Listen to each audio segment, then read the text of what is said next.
ಏಷ್ಯಾದ ಅತಿದೊಡ್ಡ air show aero India ವೈಮಾನಿಕ ಪ್ರದರ್ಶನಕ್ಕೆ ಅದ್ದೂರಿ ಚಾಲನೆ ಸಿಕ್ಕಿದೆ. ಬೆಂಗಳೂರಿನ ಯಲಹಂಕ ವಾಯುನೆಲೆಯಲ್ಲಿ 15ನೇ ಆವೃತ್ತಿಯ ಏರೋ ಇಂಡಿಯಾಗೆ ರಕ್ಷಣಾ ಸಚಿವ ರಾಜನಾಥ್ ಸಿಂಗ್ ಚಾಲನೆಯನ್ನ ನೀಡಿದ್ದಾರೆ. ಚಾಲನೆ ಕೊಡುವಂತ ಸಂದರ್ಭದಲ್ಲಿ ಡಿಸಿಎಂ ಡಿಕೆ ಶಿವಕುಮಾರ್ ಕೂಡ ಉಪಸ್ಥಿತರಿದ್ದರು. ಆಗಸದ ಅಂಗಳದಲ್ಲಿ ಬಣ್ಣ ಬಣ್ಣದ ಚಿತ್ತಾರ ಮೂಡಿಸುತ್ತಾ ಹಾರಾಡ್ತಾ ಇರುವ ಲೋಹದ ಹಕ್ಕಿಗಳ ಕಲರವ ಕಂಡು ಸಾರ್ವಜನಿಕರು ಪುಳಕಿತರಾಗಿದ್ದಾರೆ.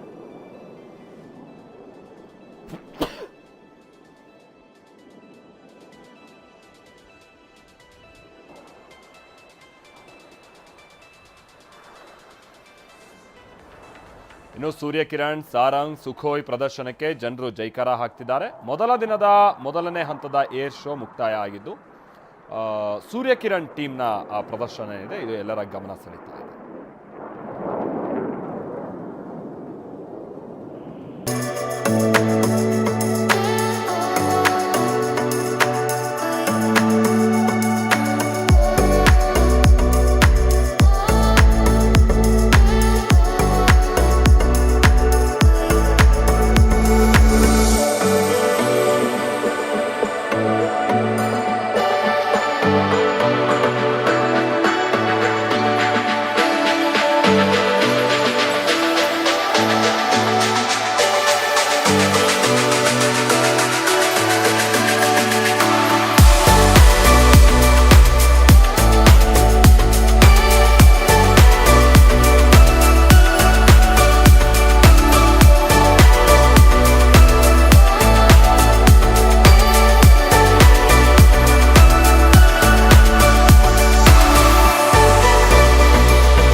ಹೀಗೆ ಯಲಹಂಕ ವಾಯುನೆಲೆಯಲ್ಲಿ ಏರ್ ಶೋ ಪ್ರದರ್ಶನ ನಡೀತಾ ಇದ್ರೆ ಹೊರಗಡೆ ರಸ್ತೆಯಲ್ಲಿ ಜನರಿಗೆ ಟ್ರಾಫಿಕ್ ಜಾಮ್ನ ಬಿಸಿ ತಟ್ಟಿತ್ತು. ಏರ್ಪೋರ್ಟ್ಗೆ ತೆರಳುವ ಹಾಗೆ ಏರ್ಪೋರ್ಟ್ನಿಂದ ಆಗಮಿಸುವಂತ ಪ್ರಯಾಣಿಕರು ಪರದಾಡಬೇಕಾಯಿತು. ಹೆಬ್ಬಾಳದಿಂದ ಜಕ್ಕೂರು ಕ್ರಾಸ್ವರೆಗೂ ಅತ್ತ ಬಾಗ್ಲೂರು ಕ್ರಾಸ್ನಿಂದ ವಾಯುನೆಲೆಯವರೆಗೂ 6 ಕಿಲೋಮೀಟರ್ನಷ್ಟು ಟ್ರಾಫಿಕ್ ಜಾಮ್ ಉಂಟಾಗಿತ್ತು. ಟ್ರಾಫಿಕ್ ನಿಯಂತ್ರಿಸೋದಕ್ಕೆ ಪೊಲೀಸರು ಕೂಡ ಹರಸಾಹಸ ಪಟ್ಟರು.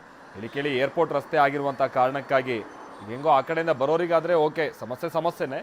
ಬಟ್ ಫ್ಲೈಟ್ ಹಿಡಿಬೇಕು ಅನ್ನುವಂಥ ನಿಟ್ಟಿನಲ್ಲಿ, ಆನ್ ಟೈಮ್ ಹೋಗಬೇಕು ಅನ್ನುವಂಥ ನಿಟ್ಟಿನಲ್ಲಿ ಹೋಗ್ತಾ ಇರುವಂಥವ್ರು ಏನಿರ್ತಾರೆ ಅವರಿಗೆ ಭಾಳ ಲೆಕ್ಕಾಚಾರ ಎಲ್ಲ ಸಮಸ್ಯೆ ಆಗ್ಬೋದು ಅಂತ ಚಾನ್ಸಸ್ ಇದೆ. ಹಾಗಾಗಿ ಹೇಳಿದ್ದು ನಿನ್ನೆನೆ, ಏನಾದ್ರು ನೀವು ಏರ್ಪೋರ್ಟ್ ಕಡೆಗೆ ಹೋಗ್ತಾ ಇದ್ದು ಇಂತಿಷ್ಟು ಸಮಯದಲ್ಲಿ ಅಂತ ಏನಾದ್ರು ಫ್ಲೈಟ್ ಇದ್ದರೆ ಈ ಟೈಮಲ್ಲಿ ಹೋಗುವಂಥ ಸಂದರ್ಭದಲ್ಲಿ ಭಾಳ ಹುಷಾರು ಈ ರಸ್ತೆಯಲ್ಲಿ.